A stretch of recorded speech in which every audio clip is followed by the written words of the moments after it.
Welcome to Jackson Lewis's podcast, We Get Work. Focused solely on workplace issues everywhere and under any circumstances, it is our job to help employers develop proactive strategies, strong policies, and business-oriented solutions to cultivate a workforce that is engaged, stable, and diverse. Our podcast identifies the issues dominating the workplace and its continuing evolution, and helps answer the question on every employer's mind: how will my business be impacted? Employees are the most valuable assets of any company, especially in the life sciences industry, where employees are often highly skilled and entrusted with trade secrets. Mission critical is to protect against unfair poaching of employees by competitors. On this episode of We Get Work, we share both practical and legal techniques to prevent poaching, including using tiered restrictive covenants, protecting sensitive personnel information, creating an effective exit protocol, and engaging with competitors who hire someone away.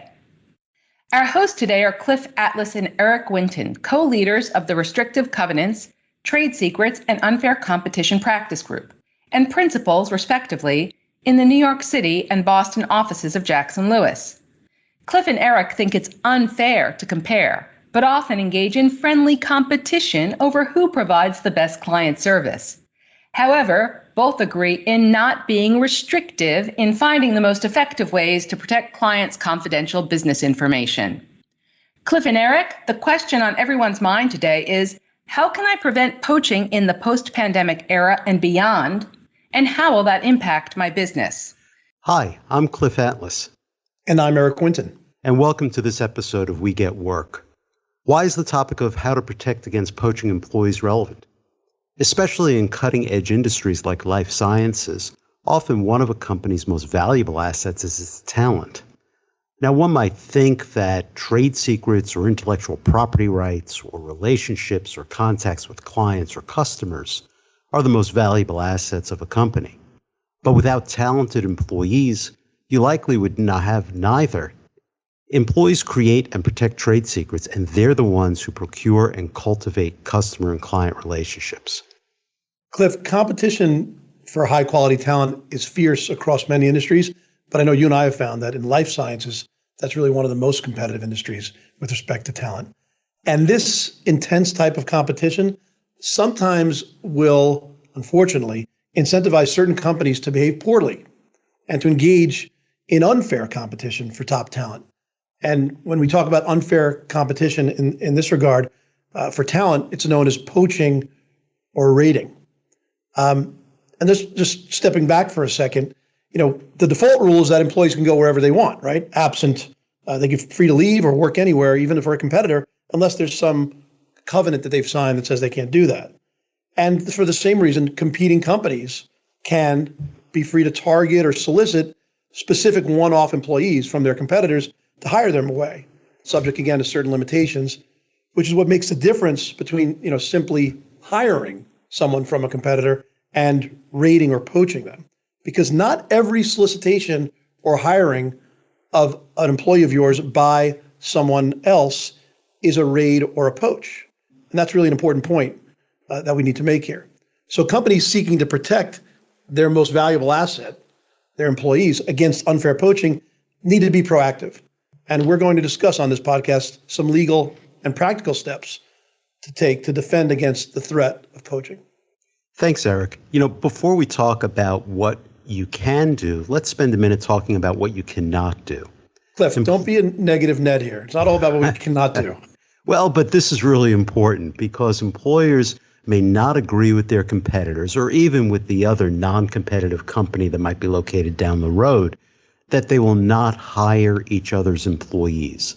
That would be viewed as a naked restraint and a violation of federal antitrust laws.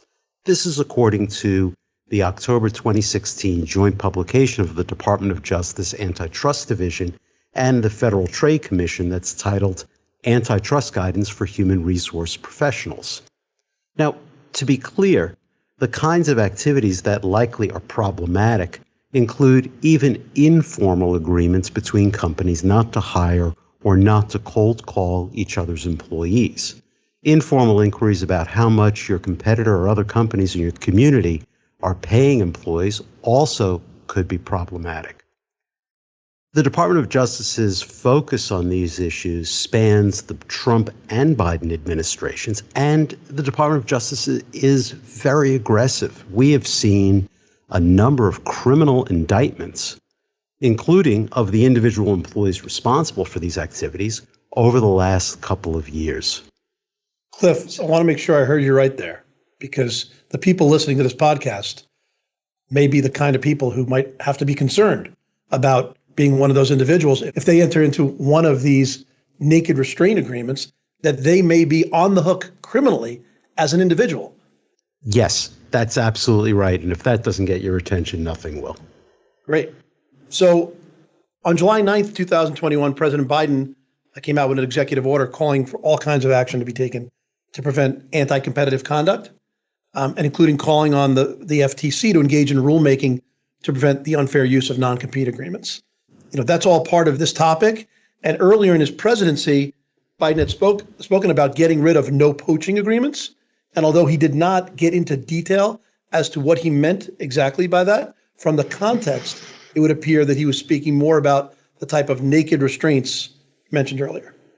So what can you do? Now we're going to be a positive Pete, not a negative Ned. What can you do to prevent poaching, Cliff? Well, what we can do is, we can use tiered restrictive covenants. Why don't you talk about that? Yes, we can use restrictive covenants, and what we refer to as tiered restrictive covenants really is a variety of slightly different covenants that can be present in an agreement all at the same time. So probably the most well-known contractual mechanism for protecting against poaching is a non-compete agreement. Now, non-compete agreements are agreements that prohibit an employee from working for a competitor within some reasonable geographic territory, performing some scope of activities, and for a limited period of time.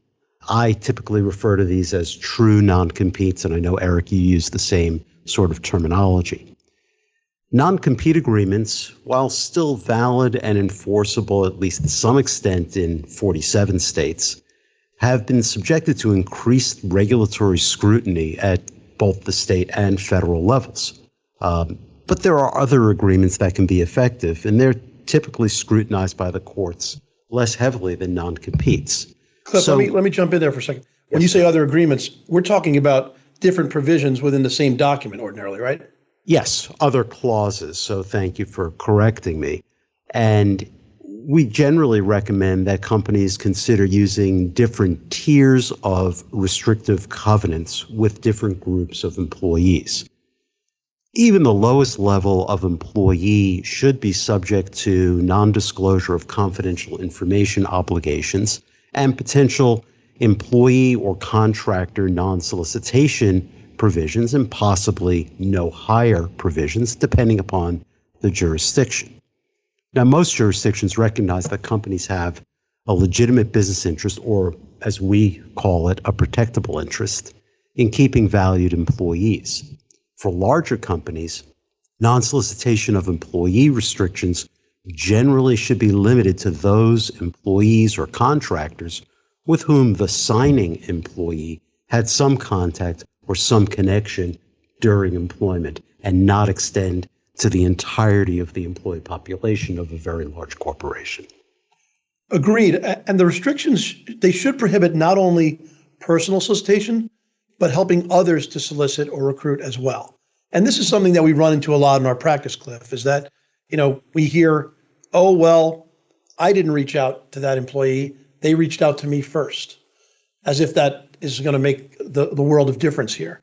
So what we try to do with these provisions is that we try to expand the language, make it broader, so that that type of argument really doesn't rule the day. So just giving you an example of some contractual language that we've used that I'm actually litigating in another case, something like, that the employee will, for a period of 1 year after termination, will not directly or indirectly, either alone or in association with others, hire or approach or solicit, recruit, induce, entice, or attempt to do any of those things. So that you are really being able to cover all those different scenarios where an employee leaves and someone reaches out to that employee and say, hey, can I join you? or what's it like working at that new company? So these restrictions should be, as I say, drafted broadly so that those type of factual scenarios can fall into that. There's also the possibility of using a liquidated damages provision with those provisions. And the reason for that is because one of the arguments we often hear from the other side is that, hey, that employee was going to leave anyway. And in order to combat that and combat the argument there's no causation or damages, we have a liquidated damage provision at times. That's something to consider. So going back to our different levels of tiered agreements, employees who are in the middle level of hierarchy or who have interaction, face-to-face with customers, just like sales employees, should also potentially have customer non-solicitation or non-servicing obligations. Again, most jurisdictions recognize that protection of goodwill for such employees that employees generate on behalf of the company is a protectable interest. And if a sales employee is subject to a reasonable, enforceable customer non-solicitation or non-servicing agreement, they become less attractive as targets for a competitor to take away, and therefore less likely to be poached unfairly by a competitor. When you say reasonable, Eric, what do you mean? Well, I mean, this should apply to the customers that they actually had dealings with, as opposed to every single customer of the company. And they're also, sometimes salespeople come to a company with their own book of business from a prior company, from years in the industry before. You may need to carve out those customers that they came to you with from that non-solicitation provision. That's what I mean by reasonable, Cliff. Right. And what you just said about the customers with whom they've had contact and a possible exception for book of business that they bring over is something that's consistent with New York law and New York precedent, for example. Yeah, New York as well as Massachusetts and plenty of other states that follow what's called the rule of reason. Right. So even if the employee leaves for a competitor, that company's protected against unfair competition on the business side, meaning that if that employee leaves, it's not as damaging to you because they can't go after their book of business with that restriction there. So they are just competing fairly, just like anybody else would be who never had experience working for you as a company.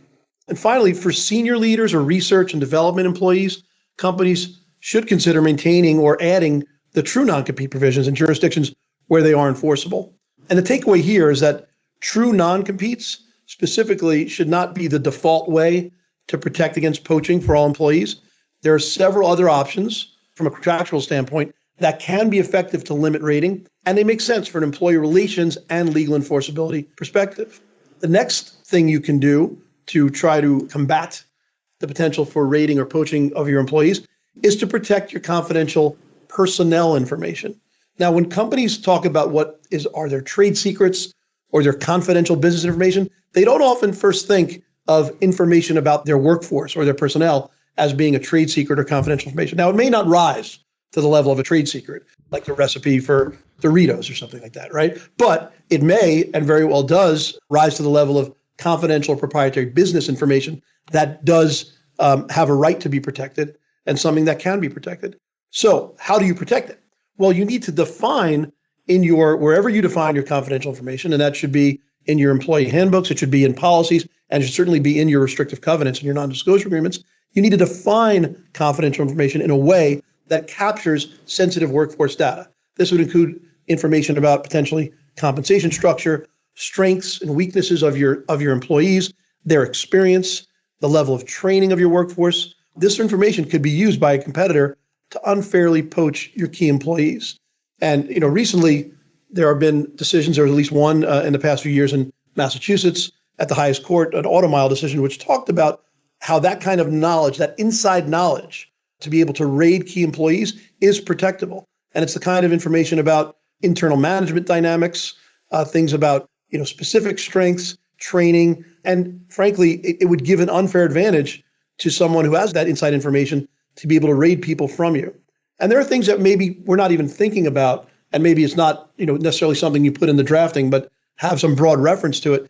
Things like which employees are happy or unhappy, who likes or dislikes their managers, who's frustrated about the company's work from home policies, who got a small raise the last time around, who didn't get the choice sales territory assignment. These are all things that you're only going to know if you've worked with those people and not from their LinkedIn profile. So that's the kind of stuff that you don't want other employees using to be able to poach away or cherry pick your people. Yeah, and Eric, I think that you're right. The other thing that I want to add on to that is that each company needs to think about its own workforce, its own business, and try to define these provisions in the agreement in a way that's going to be appropriate for them. And so that the agreement winds up being properly tailored for that specific employer. And of course, just defining or designating information as confidential isn't going to be enough. The company has to treat the information confidentially. Now, it can do that by storing certain information behind secure passwords, in locked files, digitally, in locked files physically. The company also can train and educate employees on why information is deemed to be confidential and what that means. Cliff, Yes, I had a client a few years ago that anytime something would be printed out, there was a chief security officer who would walk around the office, and if there was a document sitting on the printer for more than 30 seconds, it would be shredded. I'm not sure they need that type of protection, but it is something that you need to think about is what's out there. Things aren't being printed as much anymore. How are you protecting it? And it's something that you need to train your employees about and your staff continually. I think that's right. I mean, most companies now are working exclusively on computer networks. A lot of them don't permit printing except in limited instances, certainly don't permit the uploading of files to Dropbox or copying of files onto a thumb drive. And those are things that are important because they do go to the point that you're working hard to keep the information confidential. The other thing that employers need to keep in mind is the National Labor Relations Act and other state laws that may prohibit certain provisions aimed at preventing employees from discussing compensation, terms and conditions of employment, or engaging in other protected conduct. Companies, of course, should discuss these issues with counsel before implementing non-disclosure agreements or confidentiality policies that designate, all of that information as being confidential. I mean, one state, Eric, is Massachusetts, that has a law on this that would really limit in some way the scope of this type of provision. Yeah, exactly. We do have our own Equal Pay Act that does not allow the restriction for certain employees of disclosing compensation information. So you have to be careful what you put in your agreements. Right. So along with having agreements with employees protecting against employees poaching other employees or contractors, companies also should consider carefully having these types of agreements with their business partners and vendors. And while such provisions are likely enforceable in most jurisdictions, we've seen, as I mentioned earlier, increased scrutiny by the Department of Justice and the Federal Trade Commission on the naked no poaching agreements between companies under federal antitrust law.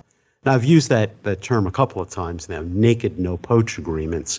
These are generally agreements between two companies in which each agrees not to hire the other's employees with no other substantive terms to the agreement. The Department of Justice's focus has been concentrated on competitor companies, at least for now, as opposed to business partners. But, as we said earlier, one should tread very carefully in this area. Cliff, I think one more mention of naked restraints, and we're going to have to change the rating of this podcast from PG to R. So look, there are other contexts in which no poaching agreements may be valid when they're not naked restraints, but instead are built into a business relationship or other valid contract. And that can include, for example, a long-term contract between a company and a vendor, due diligence agreements pertaining to a potential merger, or agreements pertaining to some joint venture. I think also, Eric, could be settlement agreements of litigation. Absolutely. And in fact, towards that end, Cliff, I have at least two cases where there were rating between two competitors that we settled the case on terms that the rating employer would no longer be rating for some specific period of time. And both of those agreements, we made court orders, which were endorsed by federal judges. So hopefully they were reading them before they endorsed them. And we have an argument there that how could you call something that's endorsed by a federal judge unlawful? So I think these type of agreements, the ones like between vendors and and due diligence agreements. Part of that, right, it goes to, is there a protectable interest there? Are these two companies introducing their employees to each other, or are they getting to know the employees and their strengths and weaknesses that they would be able to take advantage and poach those employees? And you want the companies to be able to engage in these relationships and not be concerned about having employees be poached away. And these are tools that companies can use to protect against poaching. But again, you should work with counsel to ensure that it is done lawfully. There are also, we've talked about the legal ways, contractual and otherwise, to prevent poaching. There are also, practical steps companies can and should take as well. And, one of the first ones, be cognizant of the dynamics of your workforce. This might seem obvious, but it's more of an employee relations than a legal issue. But the best way to keep your employees from being raided or poached is to make sure they're happy, engaged, appropriately challenged, but not overworked, and fairly compensated. That's the best way to keep people, not by using the threat of enforcing restrictive covenants against them or going after the companies that are hiring them away. Human resources should have a pulse on how the entire workforce, as well as specific divisions, groups, or individuals, may be feeling about their jobs at any given time in order to best address potential problems that cause mass exoduses before they arrive. Certainly, there will always be some turnover, as is natural for employees to leave for a variety of valid, fair reasons, and that can't be avoided. But if an entire workforce or some percentage thereof is not happy for a number of reasons, that's the first sign of an issue that may eventually lead to a raiding situation. And if it can be addressed early, the likelihood of a larger scale poaching can be minimized. Eric, it's interesting because this same advice is the advice that one gives to an employer who might be looking at a union organizing campaign. You need to talk to your employees and understand what they're thinking about. It's labor relations 101. Talk to the guy, Cliff? Have you heard that before? Yes, I have heard that. Talk to the guy. So, Cliff, what do you have to say about exit protocols? So creating an effective exit protocol is also really an important part of this, because when the employee leaves, don't just say goodbye and good luck. You want to have a protocol in place to ensure that your confidential information does not walk out the door with the employee, and that the employee understands what information the company considers to be confidential, including this type of personnel information, Eric, that you were talking about earlier. You want to make sure the employee who's leaving now is not just the first domino in what will become a rating scheme. And the company needs to understand the potential risk of unfair competition. There also should be, when an employee leaves and you are having a concern that they're going to a competitor or they might be part of a bigger plan to leave, that you do secure and review the employee's emails, say for the last month of employment or so, gather the employee's laptop computer, iPhone, or other mobile device, and at a minimum preserve them for a forensic review. But you may want to conduct that forensic review now and see if you can find evidence of any sort of misappropriation of trade secrets. It's remarkable what people will still try to do these days, even though activity is very easily traced through good forensic review. An exit interview is going to be important to understand from the employee why they're leaving. That's from an employee relations standpoint, but it also gives you an opportunity as an employer to remind the departing employee of his or her legal obligations to the company post-departure. Now, to be clear, it is appropriate to ask the employee if they're leaving to join a competitor, and if so, what role they'll have with that competitor. It's also appropriate to ask them where they're joining, even if they're not joining a competitor, because again, poaching can occur not just between competitors, but among companies in the same community or companies that might have nothing to do with one another. And so you do want to know that information.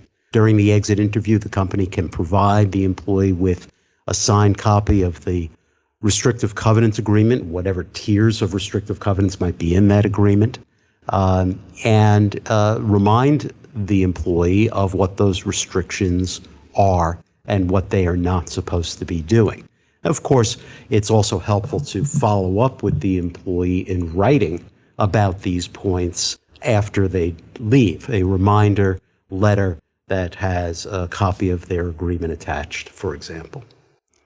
And then, of course, if they do join a competitor, there might be some ways to deal with that. Eric, do you want to talk about that for a second? Yeah, and that's important, that if you are sensing that competitors are hiring one person away is usually not an issue. But if it becomes two or three or more people, you need to engage proactively with those competitors or whatever company's hiring. And Cliff referenced this earlier that it doesn't have to be a competitor. It can be an unfair poaching or raiding from a non-competitor if they are doing it in a way that's not lawful. For example, if they are pumping your former employees for information about who are the best salespeople, it doesn't necessarily have to be for a competitive sales position. It can be for any sales position because they're still damaging you by using your information to take away your asset, your workforce. So sometimes actions by a competitor or another company hiring away employees requires a proactive response. And if there are red flags of potential raiding, then it's best to get ahead of it as soon as possible. You should consider informing the new employer of the employee's restrictive covenants. And before doing this, companies should discuss this with counsel, of course, because there are risks in involving or contacting the new employer. But it is appropriate and necessary sometimes, and the risk is lessened if the concentration is on the disclosure of information or restrictions on hiring rather than about true non-competition or customer restrictions. And communications to the new employer should usually be matter-of-fact and circumspect.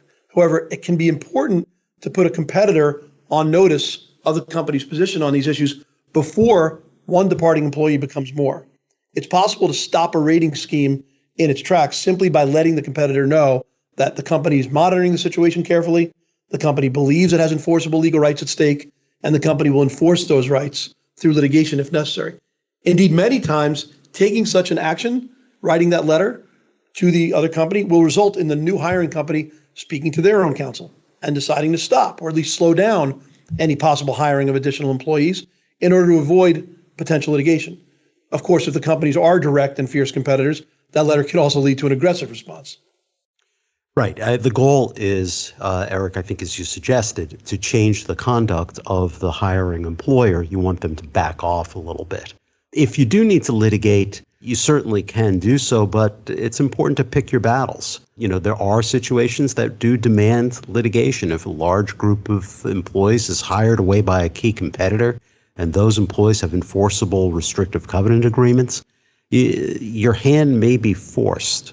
And failing to enforce rights through litigation in these types of extreme situations could risk the argument that the company has waived those rights for all employees in the future and not just as to this particular competitor. So again, this is a complex decision that should be discussed with counsel, and litigation in this area is can be costly and can be complicated, but it is sometimes absolutely essential to do and to pursue. So these are just a few of the legal and practical methods of protecting employees against poaching. Hope that the information we've conveyed today has been informative to you. Attorneys in our Restrictive Covenants, Trade Secrets, and Unfair Competition Practice Group have extensive experience in handling these types of issues and devising preventive strategies for you, and we're happy to assist. Thanks for listening. Thank you. Thank you for joining us on We Get Work. Please tune in to our next program, where we will continue to tell you not only what's legal, but what is effective. We Get Work is available to stream and subscribe on Apple Podcasts, Google Podcasts, Lisbon, Pandora, SoundCloud, Spotify, Stitcher, and YouTube. For more information on today's topic, our presenters, and other Jackson Lewis resources, visit jacksonlewis.com. As a reminder, this material is provided for informational purposes only. It is not intended to constitute legal advice, nor does it create a client-lawyer relationship between Jackson Lewis and any recipient.